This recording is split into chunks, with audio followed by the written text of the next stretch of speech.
Swing and a drive, left field, get up, oh, get out of here,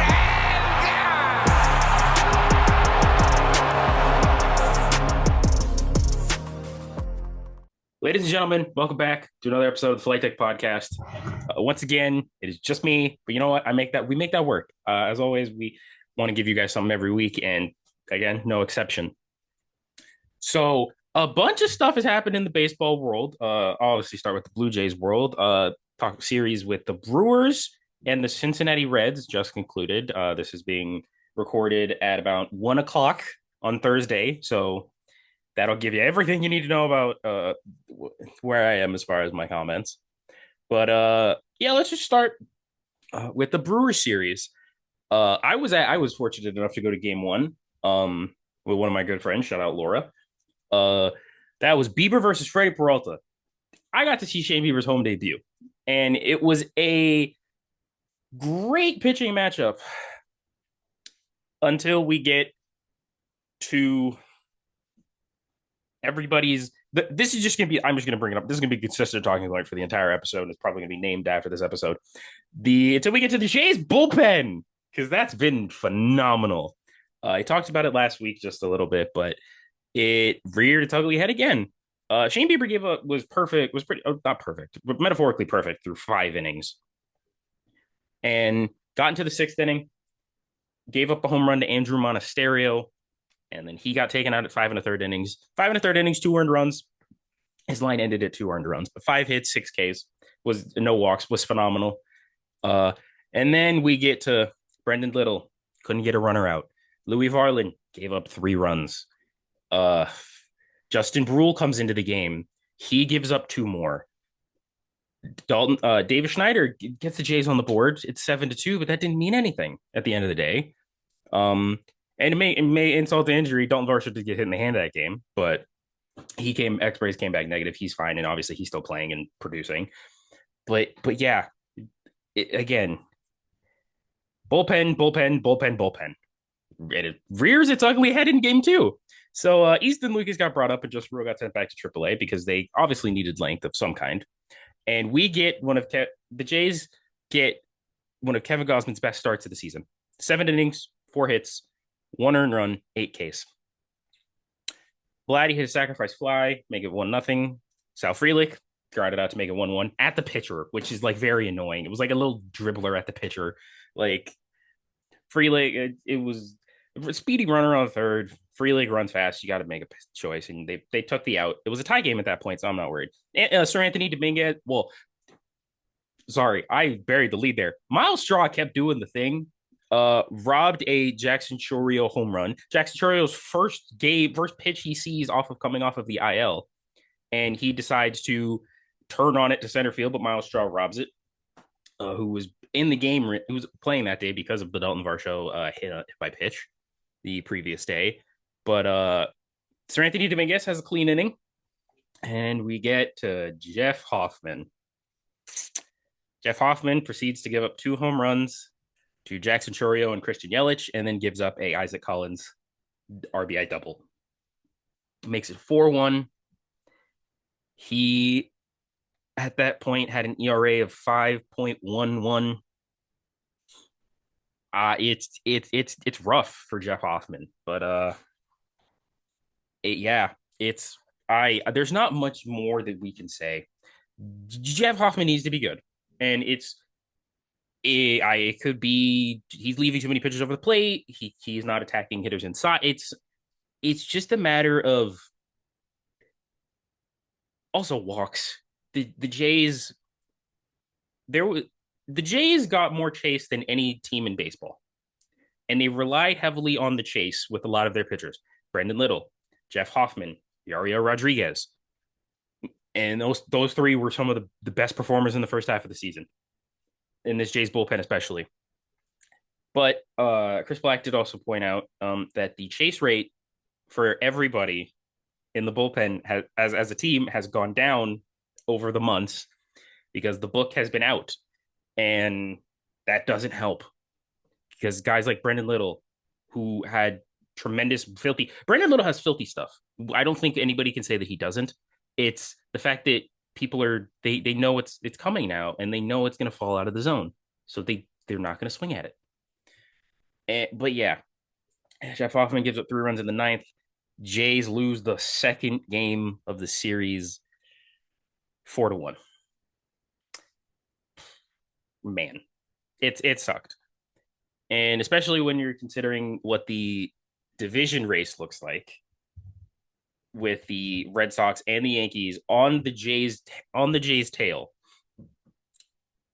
Because at that point it was around the gap has been held pretty much between 4 games to 2 games the entire time.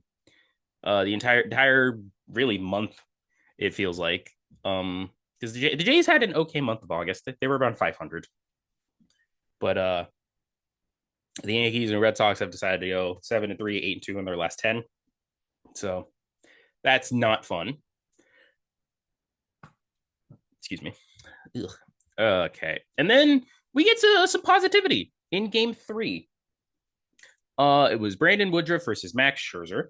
Max Scherzer did give up 4 earned runs. He did go 4 innings.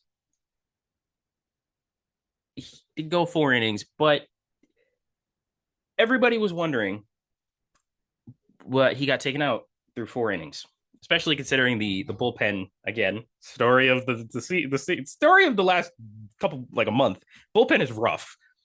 He goes only 4 innings, and it was found out that he felt something in his back, in his lower back. So as precaution, they took him out early before it acted up and flared up, and during preceding innings that he would pitch in. So that was reasonable and smart. And somehow we got everything. William Contreras got a home run in the first. Nathan Lucas and Ernie Clement with a double and a single respectively give the Jays back the lead immediately, because that's what they needed. Bryce Terang hits a bomb. Bryce Terang, who had 19 home runs in like his first 350, like what felt like 400 games, and then in the month of August decided to hit 10. Like, he's been insane lately. William Contreras made it 4-4, and that was the last runs the Brewers got, despite the Jays bullpen's best effort. Vladdy got an infield single to make it 5-4 at the time, and then Brendan Little had the adventure of a lifetime pitching against the Brewers in Game 3. He gave up a hit. Okay, sure. Then there was a chopper to his left. He gets the ball, stumbles, falls, everybody's safe, runners on first and second, nobody out. Okay, not great. So then another ball. Next batter, another ball gets into Brendan Little. Brendan Little looks to third, doesn't throw it. Looks to second, doesn't throw it. Looks to first, throws it, runner safe. First, second, and third, nobody out. Brendan Little is the only person that has touched a ball this inning. And then we get another ball at Brendan Little. Thankfully, he goes home he goes home, makes the play. That's 1 out, keeps the lead. And John Schneider, he gave him the yoink of a lifetime there. Gets Tommy Nance, and Tommy Nance bails him out and gets out of the bases loaded, and the Jays get out of the bases loaded, nobody out. By the grace of the gods, they do it. And then Tyler Heineman with a double, and then Miles Straw with a single makes it 8-4 at that point. And you get Little, Nance, Varland, Dominguez, and Jeff Hoffman. Now, that's the thing that I do actually appreciate about John Schneider's bit and Jeff Hoffman. Jeff Hoffman wants to immediately go back out there and pitch after giving it up the day before. He gave up a double, but he was good otherwise. I wasn't too worried about that. But yeah, that's the thing I do like about it. So the Jays did lose 2 out of 3 to the Brewers. Brewers, best team in baseball, and I don't think it's close relatively. So I'm not, obviously I would have loved to win the series, but I'm not too brokenhearted. I'm not disappointed that they didn't. So it's nothing too crazy. Then we get to the Cincinnati Red Series, which comes to us on September the 1st. And I think I buried a slight lead here. On September the 1st, we got expanded rosters and people got called up. So for the bullpen side, it was Dylan Tate. Now, some of you obviously might be wondering, Why no Braden Fisher? Why no Mason Fluharty? Why no like Easton Lucas? Even bring him back up or somebody of that ilk. Um, it's mainly because they have to spend at least 15 days in the minors, and that clock is not up for them yet. But it should be up soon. So they called Dylan Tate. Nick Sandlin goes to the 60-day IL. I don't believe that rules him out for the season. So I think we could maybe still see Nick Sandlin at some point. And we get to the position player side. Now, while I think most of us were expecting Joey Loperfido to come back up because he was hitting really well before he got sent down in the most unfortunate move that I think the Jays have had to make all year is to get George Springer back off the concussion IL. They made him, but Joey Loperfido has been struggling a little bit since going back to Buffalo, and they've also been having him learn first base a bit more down there. So you could see that as a reason. But we had a reunion a couple of days, a day or two before that, September 1st. Isaiah Kiner Falefa was claimed off of waivers and is back with the Toronto Blue Jays. Obviously, you remember IKF was on the team in the first half of 2024. Was really good, batted 292. But he's back now, and it gives the Jays another utility option, another speed option. And John Schneider did say it allows him to be more aggressive with the pinch hitting and the matchup scenarios earlier in the game because you have just another platoon bat, basically. I'm not calling IKF a platoon bat by any means, but like he's a right-handed bat. You can bring it off the bench off the lefties. He can play multiple positions on the defensive side. It's just another piece to have, and I'm not too mad about it. So we get Chris Bassett in game one against Hunter Green. Now, to Chris Bassett's credit, it's road Chris Bassett in Great American Small Park. You think it would hit the fan, you think it would hit the fan. And it looked like it was going to. Gave up 2 earned runs in the first inning off of a Ke'Bryan Hayes triple. Also, the Reds have 2 Hayeses and they're spelled differently, so it was very obviously it's Austin Hayes and Ke'Bryan Hayes. They look very different for obvious reasons, but writing things down, having to remember that Ke'Bryan Hayes is the Hayes that has an E in it, and Austin Hayes is the one Hays. It's bad for my brain. But yeah, so it was relatively a pitching a duel again. Alejandro Kirk did make it 2-1 going into the ninth inning. Chris Bassett 6 innings, 2 earned runs. That's in Great American Ballpark. You get that from road Chris Bassett. He's making his case to be the 4th guy in that rotation come the playoff time. Somebody isn't, I'm just gonna move on before people get mad at me.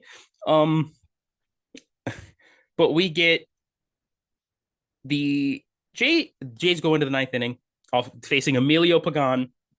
Now, there is a Blue Jays legend that some of you may know that I am a huge fan of. Took Emilio Pagan deep to give the Jays the lead when they were down. And today it was Kevin Biggio, obviously. Yeah, my boy. Where is it? My boy back there. It's blurry, but you get the idea. But in the ninth inning, we got Bo Bichette with his 4th hit of the day, giving the Jays the lead 3-2. And then Dalton Varsho proceeds to go back-to-back to make it 4-2. And the bullpen, it gets turned over to Tommy Nance. And Tommy Nance gives up a couple hits. And he gets pulled immediately for TJ to face because they want Brendan Little to face TJ Friedel. Now, again, why do the Nance experiment as a closer if you're just gonna give him 3 batters and then say, oh well, Tommy Nance, we trust you less than Brendan. I can't hit the broadside of a barn door Little right now. But yeah, TJ Friedel, RBI double. That actually we all thought it tied the game, but the ball did get stuck in the wall, so it made it 4-3 at the time. And then next batter was Noel V. Marte, and Noel V. Marte walks it off with a single, make it 5-4 Cincinnati. And so we lose that game 1 of that series on Labor Day. Yay! Another episode of the bullpen being the rough. Yikes. But game two.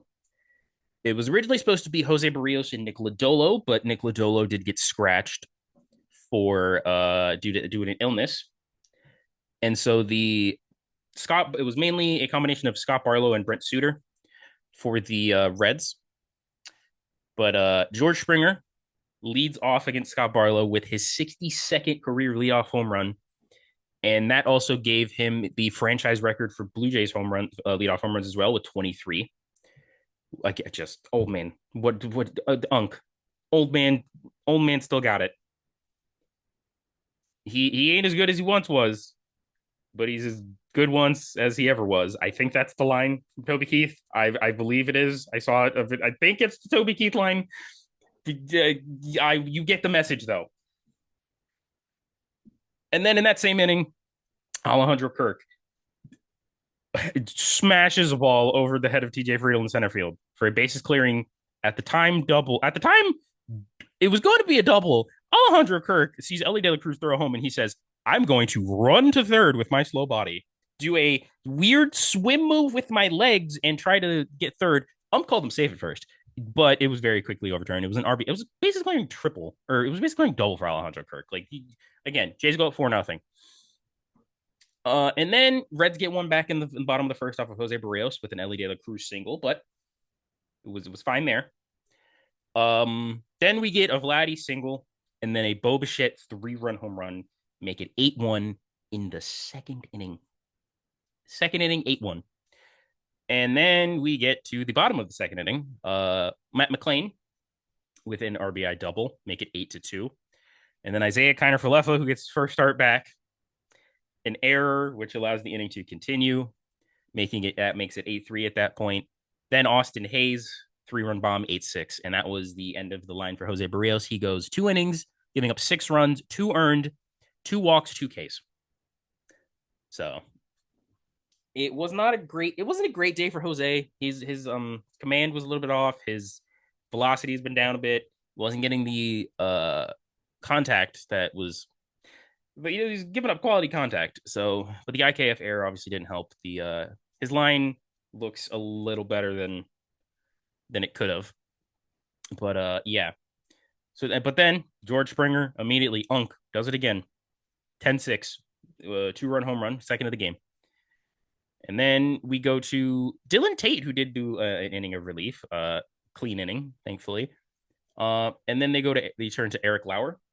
Eric Lauer did go 2 1/3, gave up 2 earned runs. They were off of a Austin Hayes double and a Gavin Lux single. And then Dalton Varsho, home run number 16 in game number 49. What more can you say? It's 11-8. And then, just because why not? Sir Anthony Dominguez gives up a home run to TJ Friedl, make it 11-9.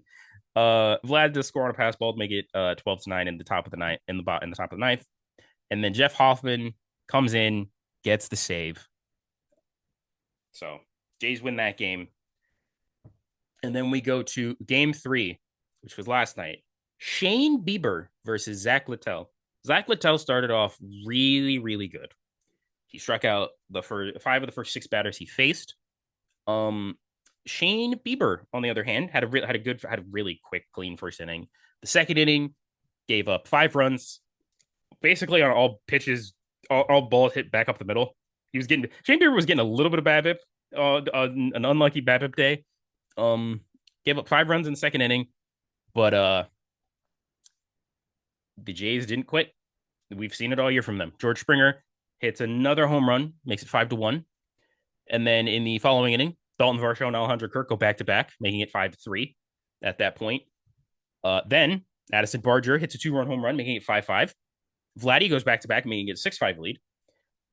And Shane Bieber proceeds to go 6 innings, giving up only those 5 earned runs.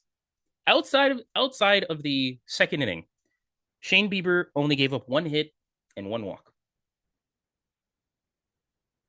Actually, correction. I don't think scratch that. Shane Bieber didn't give up any hits outside of the 5th inning. He was phenomenal outside of the second inning, and he kept the Jays in the game. So much so that he looked like it was very easy for Bieber to be stapled with the loss for this game. Shane Bieber he pitched in it for so long, and the Jays rewarded him by giving him a lead, and he left in line for the win. Addison Barger adds on again with a sac fly, as well as Ty France in the 8-5. Shout out Ty Quebec. We're calling Ty, he's Ty Quebec now because he's been, I was going to say everything the Jays have wanted from him. But no, I don't think people really expected this man to almost be hitting 300 since he joined the team. And I don't want to say it's because of David Popkins, but I want to say it's because of David Popkins. Mary Popkins has done it again with a guy that has been here for like a month. So Ty France does it again. We got the return of Ryan Borucki, a guy that we haven't seen on the Jays pitch on the Jays in 4 years. He basically he's here now to give them another lefty option that is not Brendan Little, but he came in relief after Tommy Nance got 2 outs, and then you go to TJ Friedl. TJ Friedl was just the guy that's like, hey, lefties, we can't let TJ Friedl see a right-handed pitcher the entire series unless it's a starter. But yeah.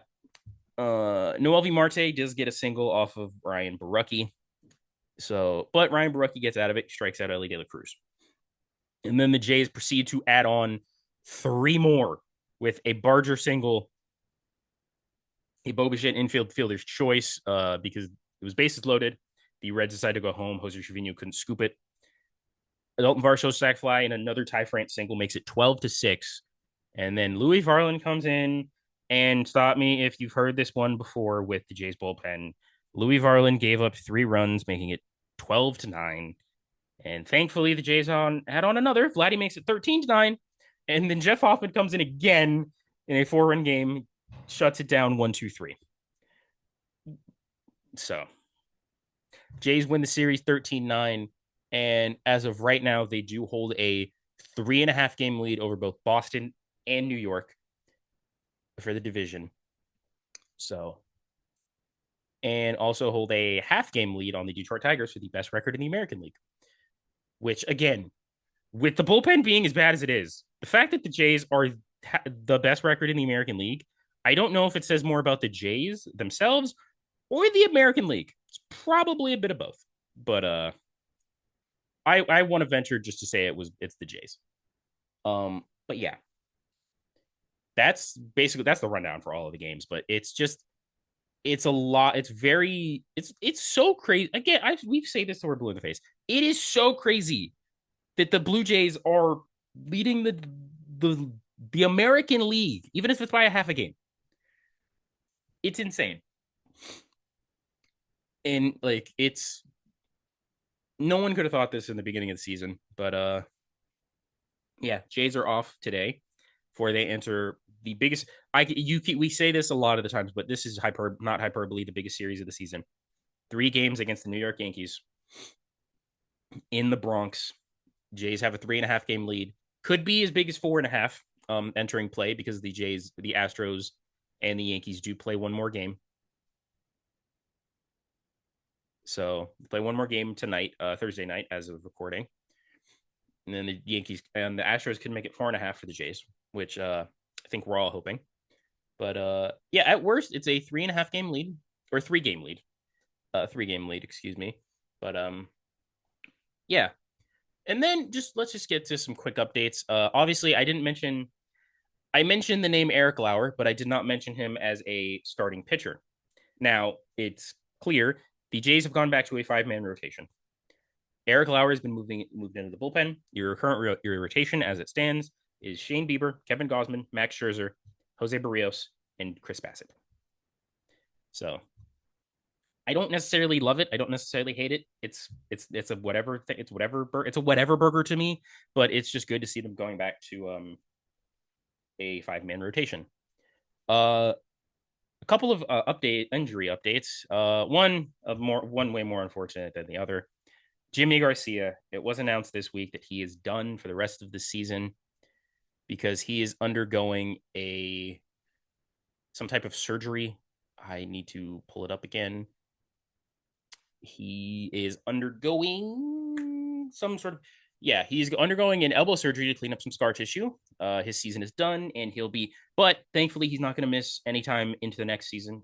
They say the Jays expect him to be ready for 2026. So honestly, we like Jimmy would have been a big boost to this bullpen, especially now considering how we all feel about it. But you obviously didn't want Jimmy to come back. Something would happen, and then he would have to end up getting the dreaded Tommy John, or as we call it on this podcast, the Timmy Jim, and miss basically all of next season as well. But yeah, speedy recovery wishes to Jimmy Garcia. And speaking of recovery, we could be seeing Anthony Santander very soon. He has been in recent days. He's been handing off high pitching velocity machines. He has been running the bases. He's been doing outfield drills. He was with the Jays in Cincinnati, and so the big thing for the Blue Jays is that Anthony Santander, it looks like, will be going on rehab if all goes well. He'll be going to a rehab assignment in Buffalo starting on Tuesday. And if in a perfect world, John Schneider says that he'll be playing rehab games after the Cincinnati series. And if all goes well with Anthony Santander, we could expect him back in the Tampa or Kansas City series later on in the year. Or later on in the year, Connor at September, later on in about a week and a half, 2 weeks. But yeah, again, getting Anthony Santander back in this lineup would be power plays in the playoffs. And Anthony Santander is one of the best power hitters in the league when he is right. And adding him to this lineup just lengthens it that much more. Because the way that it stands, you'd have Anthony Santander batting 7th or 8th. Which is insane to think about.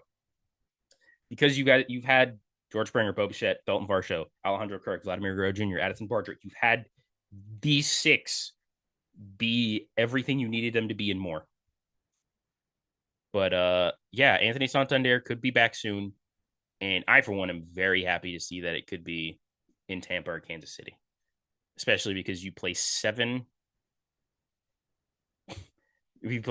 games against the Tampa Bay Rays in this last month. Just a quick Alek Manoah update. Alek Manoah, his last start, he did go. It was by far his best start in Buffalo this year. So he went 6 innings, gave up 5 hits, 2 earned runs, 4 walks, 3 Ks. The walks aren't tremendous, and it's all of issue of command. But he gave up 9 base runners, 2 runs and 9 base runners in 6 innings. It's an improvement for Alek. And as we keep saying, or as I keep saying, definitely we're going to see him next season. I don't think we're going to see him this season at all. Somebody we could see is Trey Savage, who despite he is not eligible because he's not on the 40-man roster right now. He's not eligible to play and be on the playoff roster unless they get an injury exemption from the commissioner's office, which does happen in the playoffs. It's not out of the realm of possibility. He does pitch, but he has been pitching he pitched out of the bullpen yesterday in Buffalo, and there's reasonable chance that the Jays have him come in late have him pitch in relief on this team soon, especially because I should just point to a sign. The bullpen is rough. So having a guy like Trey Savage who has filthy stuff, high K per 9, and he's everything that you would want really in a reliever. Obviously, you're not going to turn him into a reliever just for this season. He probably came into relief, but I do believe that is everything for the Jays this week. I will, if I remember, obviously, you know me, if I remember something, I'll pop it back up. But let's hit the around the league. I hate that I'm going to have to shout him out, but shout out to Aroldis Chapman. Walking in with a 1 ERA in about 60 innings this year. Easily one of the best relievers in baseball, if not the best reliever in baseball this year. Has already agreed to an extension with the Boston Red Sox going into next year with an option for 2027. So we could be seeing Chapman with the Red Sox for the next 2 seasons after this one. And it's insane that Aroldis Chapman never learned to spot he hasn't been spotting his fastball his entire career because he came out through Pitching Ninja, an interview with Connor Wong. Aroldis Chapman never really, during on the pitch com even, never got inside fastball. It was just fastball. And so now that Aroldis Chapman is spotting his fastball, he is insane. He has given up 4 extra base hits all season, which is again ridiculous. Kind of continuing, and then but shout out to him. Terrible person, but what can you do?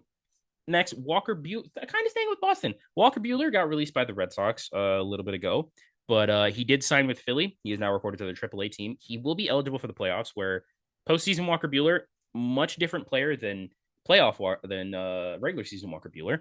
So maybe he provides something for the Phillies, especially because Zach Wheeler, obviously talked about it last week. Zach Wheeler went down. He's going to be out for 6 to 8 months. So speedy recovery to him. The Dodgers added Andrew Heaney because why not? I guess. Added another person. Then we have a couple incidents in the league, which is very funny. I'll start with the Kyle Freeland, Rafi Devers one. Rafi Devers absolutely shits on a baseball. That's my one for the episode. That's my Rafi Devers absolutely destroys a baseball off Kyle Freeland in the first inning of the game. Kyle Freeland doesn't like it, starts yelling at Devers, and I'm just like, this is the Kyle Freeland. Matt Chapman and Willie Adames come out to talk back to Kyle Freeland. Rafi Devers jumps in, the entire bench is clear, bullpen's clear, and it has been announced since then that Matt Chapman has received a fine and a 1-game suspension, and then Kyle Freeland, Rafi Devers, and Willie Adames have also received fines. But it's just Kyle Freeland, man. Old man yells at tree. The video has come out of what Rafi was doing. He wasn't even looking at you. At no point did he make eye contact with you after you gave up a home run. You're on the 39-100 Colorado Rockies. Man, take it on the chin, move on. You got a month left. And, even though people say, the Giants are out of it as well, the Giants are 5 games out. So, yes, it would take a lot for them to make the playoffs. 5 games out is not out of it, should be thinking about Cancun on 3, 1, 2, 3, Cancun. That's not, so I don't mind it. And also, Rafi has been eating lately, so just let it, bro. It was fine. But shout out to Matt Chapman for running in there. And then we get to the more interesting one. Obviously, a big talk of the sports world the past couple of days has been Framber Valdez and Cesar Salazar. So Cesar Salazar wanted, in a game against the Yankees, bases loaded. Cesar Salazar wanted Framber Valdez to step off the mound. Framber Valdez did not. Framber Valdez then on that pitch proceeded to give up a home run, a grand slam to Trent Grisham to make it 6-0 at that point. Then 2 pitches later, Framber Valdez and Cesar Salazar get crossed up. And Framber Valdez basically just beams Salazar with a fastball. And yeah, so it obviously looked very weird. And so obviously a lot of people asked about what happened after the game. Framber Valdez, he quoted by saying, "It was a pitch that I wanted to throw. I called for that pitch. I wasn't able to locate it. Then afterwards, we just got crossed up. Afterwards, I told him sorry." Framber Valdez on smoking Cesar Salazar on a cross up in the chest. No, it was not intentional. Now, it does look a little fishy. If it walks like a duck and talks like a duck, Framber, it did look a little fishy, but Framber Valdez has been I'm not gonna say a head case. He's got a hot temper on the mound, and that really is no exception to the rule. And it's obviously come out a lot over this could be old man yelling at tree. Cesar Salazar is a young catcher in the league. He's their 3rd catcher, so he's not going to throw Framber Valdez under the bus. I think Framber, again, and people are saying this might affect Framber's free agency. That's not going to affect anything. Framber's going to be fine in free agency. Honestly, I think he'll go back to Houston, but would not surprise me at all. But yeah, it's just a weird. It gives like grown man baby syndrome. Like it's a little bit of get over yourself. It's a little bit of you just step off the mound. Even like you could easily step off the mound and then go go back to asking for the same pitch. And then even in the cross up, if it wasn't intentional, you immediately, if you get crossed up, you immediately ask your catcher if he's okay. You don't turn around and just throw your hands up to the sky being like, oh well. Like it, that's never the solution to the problem there, Fromber. So yeah, obviously they're not going to straight up say that he hit him. So but it does look very suspicious. Um, and lastly, before I get to the injury section, it happened basically the day after basically the day we uploaded the last episode. Kyle Schwarber proceeded to have a 4 home run game. 21st player in MLB history with a 4 home run game. It is the third time somebody has done it this year. Kyle Schwarber joined Eugenio Suarez and Nick Kurtz as the other 3 people to do it. The 4 home run game is more rare than the perfect game, which is an insane thing to think about. Also, Kyle Schwarber had a chance to make it a 5 home run game, but he popped out. So, but yeah, Kyle Schwarber has been insane. He's going into free agency, and it'll be very interesting. It'll be very interesting to see the barometer of what he gets as far as money. I do think he stays with Philly, but it'd be very interesting to see what the market is on the Kyle Schwarber. And lastly, as always, we talk about some injuries. Corey Seager, for the red hot Texas Rangers, he had to get an appendectomy. He's out. He's been out. He's going to be out for a couple weeks, but he's not going to miss the rest of the regular season, according to manager Bruce Bochy. But Xander Bogaerts is going to miss the rest of the season for the Padres regular season with a foot fracture he sustained. And also on the Padres, quickly, Jason Adams did rupture his quad, so he's going to be out for a long time. And yeah, that's not great for the Padres bullpen, but the Padres still have 7 other dudes that could do it. Sanchez, Estrada, Miller, Morejón, guys like that. And so the Padres will be, I think they'll be fine, but that is a big loss, obviously. Another loss for the NL West team, Lourdes Gurriel Jr., former Blue Jays as well, tore his ACL. That was a non-contact play in the outfield, and he's going to be out for 8 to 12 months. Speedy recovery for Lourdes. And lastly, an injury that has significant ramifications on the American League East was announced that Roman Anthony could potentially miss. Roman Anthony is going to miss the rest of the regular season with an oblique injury. He's going to be out 4 to 6 weeks. 4 weeks puts it at exactly game one of the wild card. 6 weeks puts it around the ALCS. So potentially, depending on the severity of Roman's injury, he could miss the playoffs as well. And Roman Anthony, since being called up, has been one of the best hitters. He's been the best hitter on Boston, and it's obviously a big loss for them. Obviously, don't wish injury on anybody, but it's a big plus for the Jays, I say, in the way that you obviously don't have to deal with Roman Anthony. They haven't really had to play the Red Sox since Roman Anthony got called up. They played maybe a couple of games against Roman, but it was early on. So, but yeah, that is all we got for this week. Just a quick shout out. NFL season's back, baby. My team, the Philadelphia Eagles, are playing tonight against them lowly Dallas Cowboys. So go Eagles. NFL season's going to be fun, but we still got Blue Jays baseball. We still got the MLB season. And as always, keep it locked on the flight deck for everything. Take care and peace.